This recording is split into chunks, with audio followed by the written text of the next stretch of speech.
Hello students, today I teach you about reproduction. What is reproduction? Reproduction means production of new individuals from the parents of same kind. Reproduction means new individuals, parents से new individuals को produce करना. कोई भी organism जो अपने ही type के organisms को प्रोड्यूस कर रहे हैं, दैट इज रिप्रोडक्शन. ओके बेटा, पेरेंट्स जो क्या करते हैं, पेरेंट्स किसको कहते हैं? वो ऑर्गेनिज्म जो अपने ही टाइप के ऑर्गेनिजम्स को प्रोड्यूस करें, वो क्या है? पेरेंट्स. तो पेरेंट्स क्या करते हैं? न्यू इंडिविजुअल्स को, मीन्स न्यू इंडिविजुअल यानी अलग अलग, वो क्या करते हैं? अपने संतान को, अपने ऑफस्प्रिंग्स को, प्रोजेनी को जन्म देते हैं, प्रोड्यूस करते हैं. पेरेंट्स क्या करते हैं? इंडिविजुअल्स को, अपने बच्चों को प्रोड्यूस करते हैं. ओके, और वो कैसे होते हैं? उन्हीं के काइंड के, उन्हीं की तरह के होते हैं. अब कोई भी पेरेंट्स है, वो अपने ही टाइप के ऑर्गेनिज्म प्रोड्यूस करेंगे. ह्यूमन बींग से ह्यूमन बींग्स ही आएंगे. काव ही प्रोड्यूस करेगी, मीन्स काव प्रोड्यूस करेगी, लेकिन वही आगे चल के मैच्योर होके काव में डेवलप हो जाएगा, है ना. फ्रॉग से उसका बेबी, वो भी उसी के जैसा ही होगा. कैट का बेबी कैट के जैसा ही होगा. तो ऑर्गेनिजम्स अपने टाइप के ऑर्गेनिजम्स को प्रोड्यूस करते हैं. रिप्रोडक्शन मीन्स कोई भी लिविंग ऑर्गेनिज्म है, वो क्या करता है? अपने ही टाइप के ऑर्गेनिजम्स को प्रोड्यूस करता है. ये क्यों इंपॉर्टेंट है? It is very important to maintain continuity of the life. Life की कंटिन्यूटी को बनाए रखने के लिए. अब हम सब हैं, अगर रिप्रोडक्शन नहीं होगा तो क्या होगा? लाइफ फिनिश, सब कुछ खत्म हो जाएगा. तो इस लाइफ साइकिल को चलाने के लिए, लाइफ की कंटिन्यूटी को बनाए रखने के लिए रिप्रोडक्शन क्या इंपॉर्टेंट है? पॉपुलेशन को इंक्रीज करने के लिए, ह्यूमन बींग्स को बनाए रखने के लिए, हमारे सर्वाइवल के लिए रिप्रोडक्शन क्या है? जरूरी है. ओके बेटा, ऐसे ही new organisms, more and more organisms को प्रोड्यूस करने के लिए, और उनके बेसिक कैरेक्टर क्या हो? Same. Reproduction is necessary to produce more and more different kind of organisms with same basic characters. different type के organisms, और उनका basic character क्या हो? सेम हो. तो इसके लिए क्या रिप्रोडक्शन important है. एंड क्या होती है इसकी types? There are two types of reproduction, sexual and asexual reproduction. Types of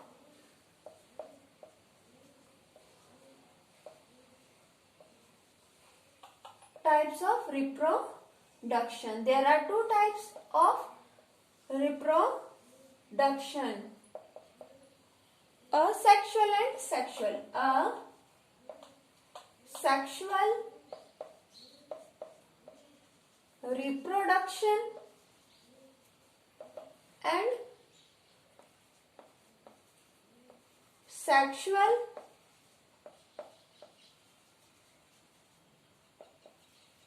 reproduction. Okay, asexual means in this type of reproduction, in this type of reproduction, two parents are required. Two parents. Asexual beta, in this type of reproduction, a single parent, एक ही parent चाहिए. a single parent is required. इस type के reproduction में एक single parent ही चाहिए. ठीक है, like amoeba,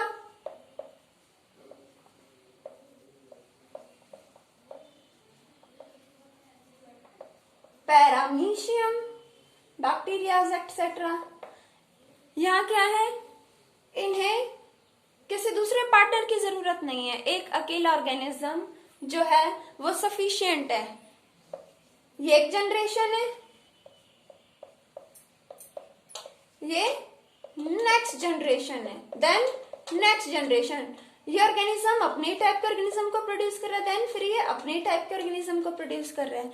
एक अकेला ऑर्गेनिज्म ही सफिशिएंट है ना. एक पेरेंट क्या होता है? जो प्रोड्यूस करे अपने जैसा ऑर्गेनिज्म. तो एक सिंगल पेरेंट ही चाहिए अपने ही टाइप के ऑर्गेनिजम्स को प्रोड्यूस करने के लिए। Only a single parent is required in this type of reproduction. A single parent is required, एक ही पेरेंट चाहिए। And in this type, in this type of reproduction, two parents are required। यहां पर to parents की जरूरत होती है। Two parents are required in this type of reproduction. Two parents are required to produce their young ones।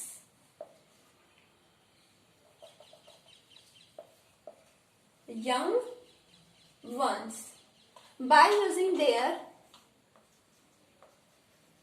क्या use करते हैं ये? by using their sex cells। sex cells use करते हैं। sex cells को हम क्या कहते हैं?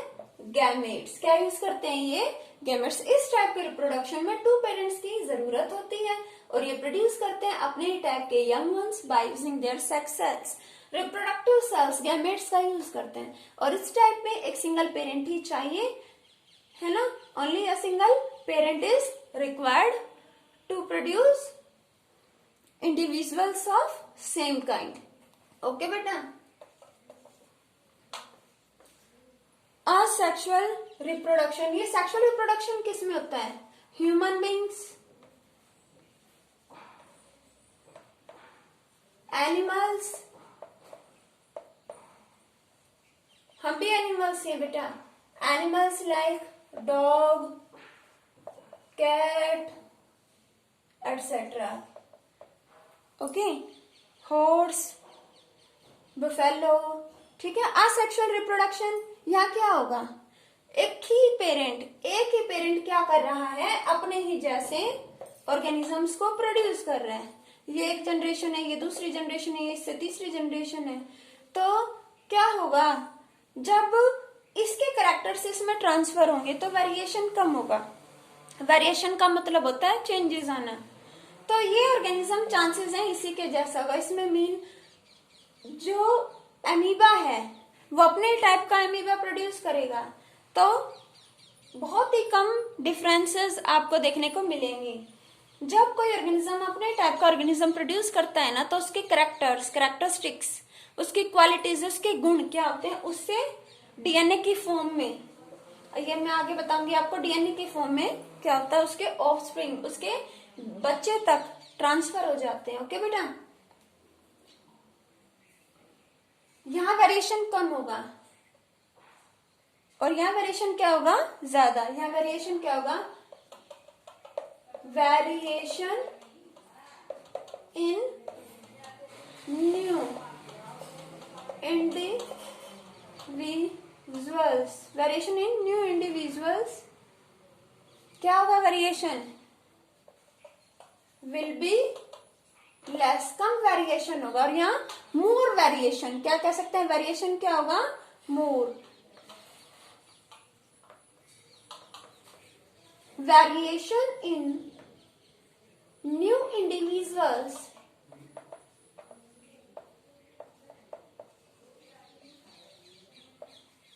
Will be more. यहां वेरिएशन ज्यादा क्यों होगा? Because father and mother are responsible to produce their offspring, progeny।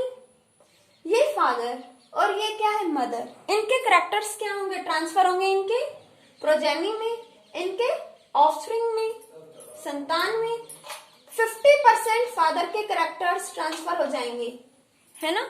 ऐसे 50% कैरेक्टर्स मदर के इसमें ट्रांसफर हो जाएंगे। हम कह सकते हैं DNA, deoxyribonucleic acid. Deoxyribonucleic acid. बेटा हम सभी की बॉडी में क्या है? सेल्स क्लास 9th में भी पढ़ा था आपने। सेल्स में क्या होता है? न्यूक्लियस। न्यूक्लियस में क्या है? क्रोमोसोम्स। न्यूक्लियस में क्या होते हैं? क्रोमोसोम्स, क्रोमोसोम्स में क्या है? DNA and protein, DNA and protein. और डीएनए इंपॉर्टेंट है। डीएनए क्या बनाता है? RNA, ribonucleic acid, deoxyribonucleic acid. DNA means deoxyribonucleic acid, RNA means ribonucleic acid. RNA क्या बनाएगा? प्रोटीन तैयार करेगा, और वो प्रोटीन क्या बनाएगा? Body design. Body design means body का डिजाइन तैयार होगा, बॉडी डिजाइन बनेगा तो न्यू ऑर्गेनिज्म क्या होगा? फॉर्म होगा। हम सभी किससे बने? फादर और मदर के जो रिप्रोडक्टिव सेल्स होते हैं, गैमेट्स होते हैं, मेल और फीमेल गैमेट होते हैं, स्पर्म और ओवम से। तो 50% कैरेक्टर फादर के, 50% मदर के, ये मिलकर क्या फॉर्म करते हैं? जाइगोट। पढ़ा था आपने जाइगोट। जाइगोट में क्या होगा? डिवीजन होगा। तो अंदर सेल के अंदर क्या होता है? ये सेल ही तो सिंगल सेल जाइगोट। जाइगोट क्या है? Single cell. Zygote is a single cell. Zygote एक सिंगल सेल है बेटा, और एक सिंगल सेल के अंदर क्या होगा? डिवीजन होगा। डिवीजन होगा, सेल्स डिवाइड होंगे, डिवाइड होंगे तो ग्रो करेंगे, ग्रो करने के बाद डिफरेंशिएट हो जाएंगे। सेल्स मिलकर क्या बना लेंगे? सेल्स क्या बनाते हैं? टिश्यू। सेल्स क्या फॉर्म करेंगे? टिश्यू। टिश्यू फॉर्म करते हैं ऑर्गन, और ऑर्गन फॉर्म करेंगे, सेल्स बनाएंगे टिश्यूज, टिश्यूज ऑर्गन्स, ऑर्गन्स बनाएंगे ऑर्गन सिस्टम्स, और ऑर्गन सिस्टम्स क्या फॉर्म करेंगे? बॉडी। क्या फॉर्म करते हैं? बॉडी। क्लियर है? सेल्स, सेल से टिश्यूज, टिश्यू से ऑर्गन्स, ऑर्गन से ऑर्गन सिस्टम, देन बॉडी। हम सभी के जो सेल्स हैं उनमें क्या है? क्रोमोसोम्स। हमारे न्यूक्लियस में, सेल्स के न्यूक्लियस में क्रोमोसोम्स, क्रोमोसोम्स में डीएनए और प्रोटीन। इसमें इंपॉर्टेंट फैक्टर डीएनए, डीएनए बनाता है RNA. DNA means deoxyribonucleic acid, and RNA means ribonucleic acid. Okay, इसका हेलिकल स्ट्रक्चर होता है। प्रोटीन, आरएनए क्या बनाएगा? प्रोटीन, और प्रोटीन बनाएगा बॉडी डिजाइन। तो जो यहाँ ऑर्गेनिजम्स फॉर्म होंगी असेक्सुअल रिप्रोडक्शन में, उनमें वेरिएशन लेस होगा, बहुत ही कम होगा। लेकिन यहाँ सेक्सुअल रिप्रोडक्शन की बात करें तो फादर और मदर दोनों का रिजल्ट है चाइल्ड। फादर और मदर दोनों का रिजल्ट क्या है? चाइल्ड। तो दोनों का कंट्रीब्यूशन होगा, दोनों के कैरेक्टर्स ट्रांसफर होंगे, तो इसलिए यहाँ पर वेरिएशन आने के चांसेस ज्यादा हैं।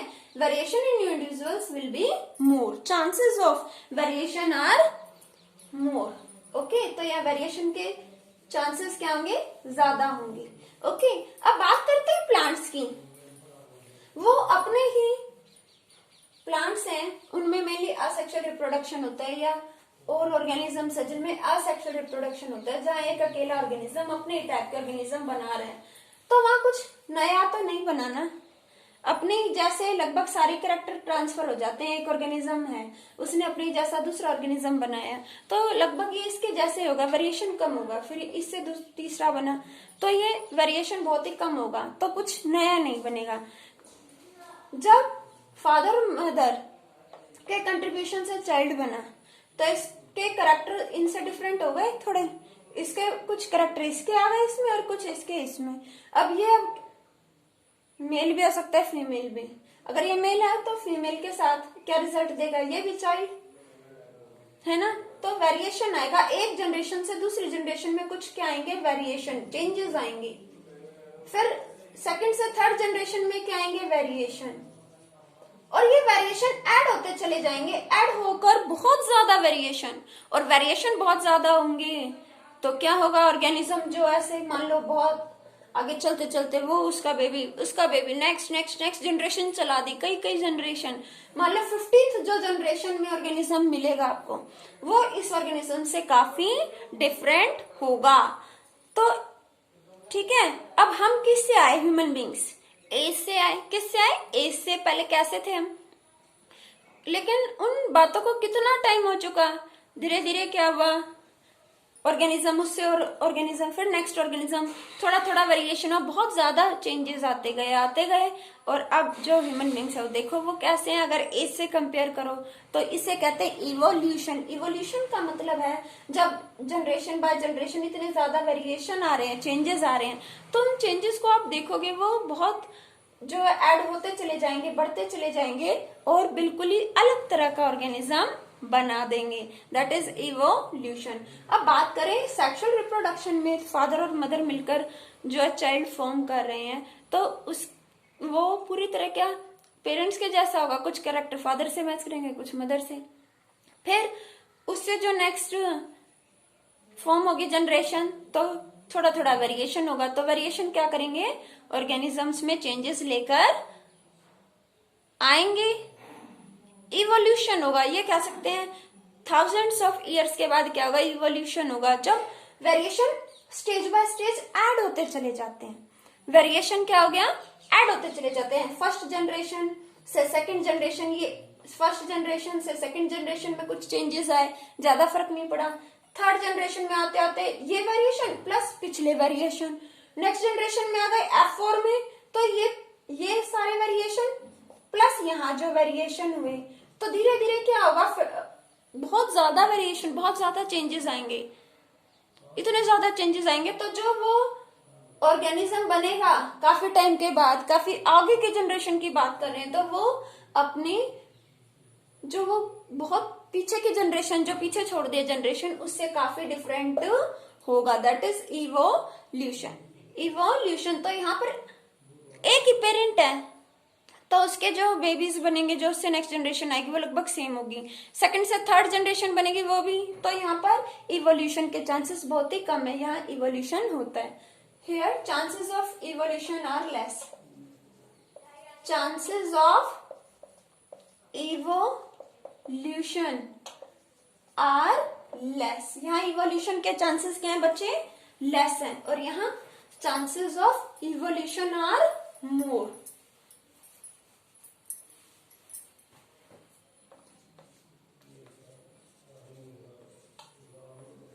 Chances of evolution are more, यहाँ ज्यादा इवोल्यूशन होगा। अब यहाँ देखो प्लांट या एमीबा, देखते हो फ्लाइज, प्रोटोजोआ, वायरस, इनकी लाइफ बहुत कम होती है और हमारी लाइफ कितनी बड़ी होती है।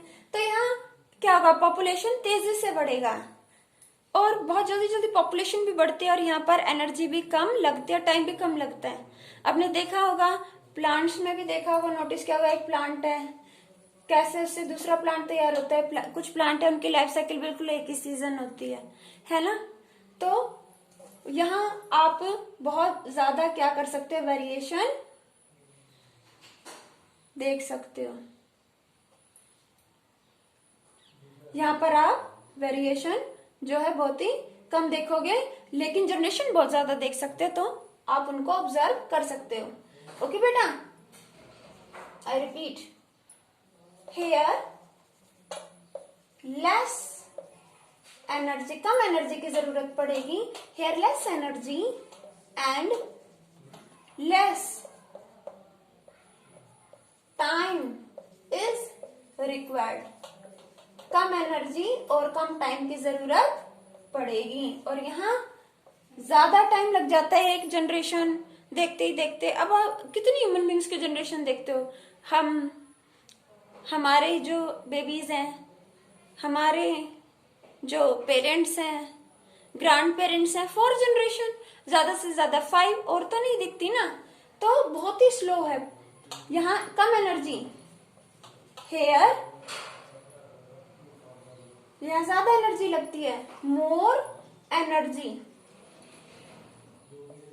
एंड टाइम, कितना ज्यादा टाइम लगता है। लाइफ कितनी होती है, एवरेज लाइफ की बात करें हमारी around 70। More energy and more time is required. यहाँ पर ज्यादा टाइम लगता है, सेक्सुअल रिप्रोडक्शन के थ्रू ऑर्गेनिज्म बनने में काफी टाइम लगता है। बात करें मॉस्किटोज हैं, कितनी जल्दी ब्रीड करते हैं, कितनी जल्दी अपने जैसे और मॉस्किटोज को पैदा कर देते हैं ना, प्रोड्यूस करते हैं, तो वहां पर रिप्रोडक्शन क्या होता है, फास्ट होता है। रेट ऑफ रिप्रोडक्शन, जाए कि ऑर्गेनिज्म है mainly, rate of reproduction asexual में, जाए कि पेरेंट की जरूरत है, फास्ट होता है, rate of reproduction is fast, reproduction की स्पीड क्या होगी, फास्ट, और यहाँ rate mean speed, rate of reproduction is slow, यहाँ रिप्रोडक्शन की स्पीड क्या होगी, स्लो होगी, बहुत टाइम लगता है, यहाँ कम एनर्जी, यहाँ ज्यादा एनर्जी, यहाँ इवोल्यूशन के चांसेस ज्यादा है, इवोल्यूशन के चांसेस कम, यहाँ वेरिएशन बहुत ही कम है, यहाँ वेरिएशन ज्यादा है, क्योंकि फादर और मदर दोनों का कंट्रीब्यूशन है, मैंने आपको बताया। तो ऑब्वियसली जो सेकंड जनरेशन होगी उसमें चेंजेस आएंगे, चेंजेस को क्या बोलते हैं, वेरिएशन, और इवोल्यूशन क्या होता है, ये वेरिएशन ऐड होते होते एक जनरेशन, फिर दूसरी, फिर तीसरी जनरेशन, तो वेरिएशन ऐड करके करते करते करते करते क्या लेकर आते हैं, जो ऑर्गेनिज्म आता है आगे काफी टाइम के बाद, वो पीछे जाकर देखे अगर हम उस ऑर्गेनिज्म से बहुत ज्यादा डिफरेंट होता है, ये क्या है, इवोल्यूशन, दैट इज इवोल्यूशन, इसको आगे डिस्कस करेंगे हम। ओके बेटा।